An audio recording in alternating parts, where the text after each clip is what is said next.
From the outside, everything looked fine. Caitlin Clark, the number 1 overall pick, the college phenom, the face of the future WNBA, had just stepped into the pros. The Indiana Fever had what many believe to be a generational talent. But inside the walls of the organization, tension had been brewing. It didn't take long for signs of frustration to seep through. Clark was playing hard, no question about it, but something felt off. She was struggling to find rhythm. Her signature court vision, those logo threes, that fearless play that had electrified millions at Iowa, it felt muted, restrained. And Lin Dunn, the Fever's general manager and former coach herself, was watching closely. While fans packed arenas to see Clark in action, what they saw instead was a confused offensive system, a misaligned team, and a player who looked more like she was surviving than thriving. All signs pointed to one source: Stephanie White. White, a former player turned coach, had been handed the reins to develop a team around Clark. On paper, she had the experience, but on the court, her decisions sparked debate. Clark was often left standing in the corners. No plays were built for her to shoot off ball, pick and rolls were rare, spacing was non-existent, and her minutes were being watched like she was some untested bench rookie, not a proven superstar ready to lead. Lin Dunn, who had spent decades shaping talent and advocating for the growth of women's basketball, reportedly wasn't pleased. Sources close to the Fever organization revealed early signs of friction. In meetings, Dunn had expressed concern about Clark's usage. She believed that the team was squandering an opportunity, not just to win games, but to build an entire franchise identity around the league's most marketable star. Behind the scenes, it said Dunn pushed for more freedom for Clark. She wanted structure, yes, but not at the expense of creativity. She envisioned a system where Caitlin could run the floor, launch shots from deep, set up teammates, and grow into her leadership role. But White, it seemed, had a different vision. She was focused on defense, rotations, and a team-first approach that, while noble, didn't reflect the league's new direction. The clash of philosophies was becoming impossible to ignore, and the fans noticed. Social media lit up game after game. Why is Caitlin Clark barely touching the ball? Why is the offense running through everyone but her? Is Stephanie White holding her back? Then came the low point.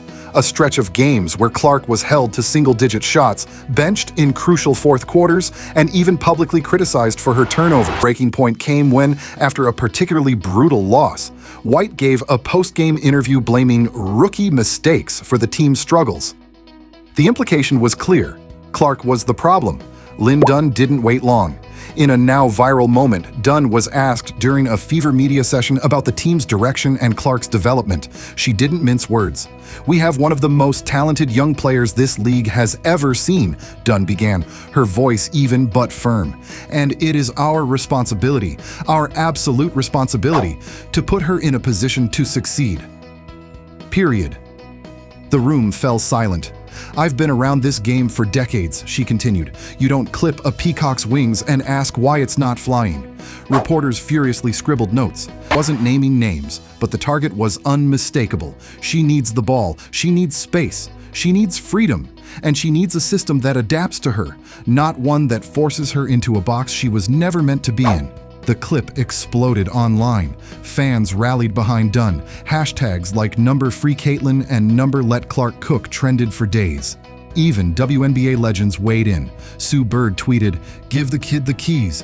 Diana Taurasi, long considered the league's most fiery competitor, said in a podcast, "If I had Clark's talent and was being used like that, I'd be asking questions too." White remained silent. But insiders claimed that the locker room was tense. Some players supported White's balanced approach, others quietly aligned with Dunn.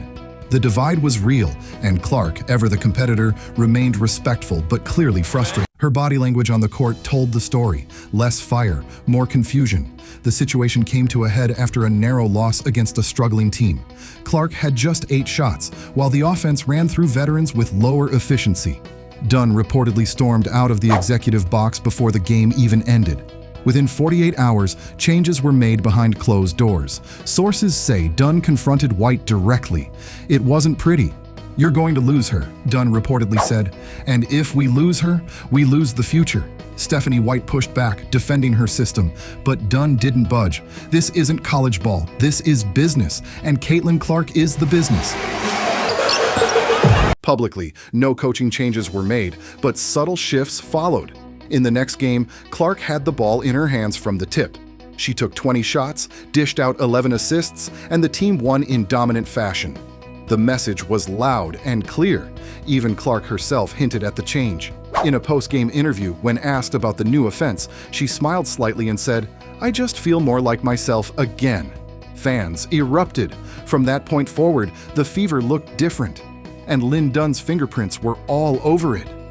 The team adopted a more up-tempo style. Shooters spread the floor. Clark had room to operate. She began putting up the kinds of numbers fans were used to seeing: 30-point games, flashy assists, deep threes that had the crowd on their feet. Stephanie White, under pressure, adjusted.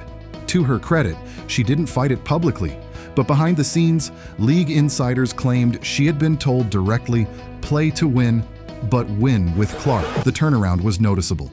The Fever began climbing the standings. The chemistry improved. Players bought in.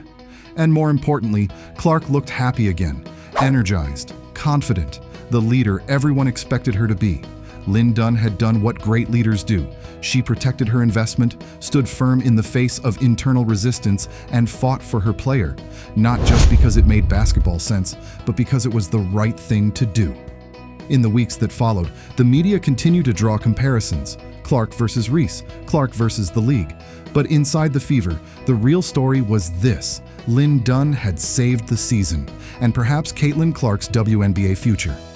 In a candid sit-down months later, Dunn reflected on the "People think it's about wins and losses," she said. "But it's about people. Caitlin is the kind of player who changes everything: culture, revenue, fan base. She's generational. You don't wait 5 years to figure out how to use her. You start building today."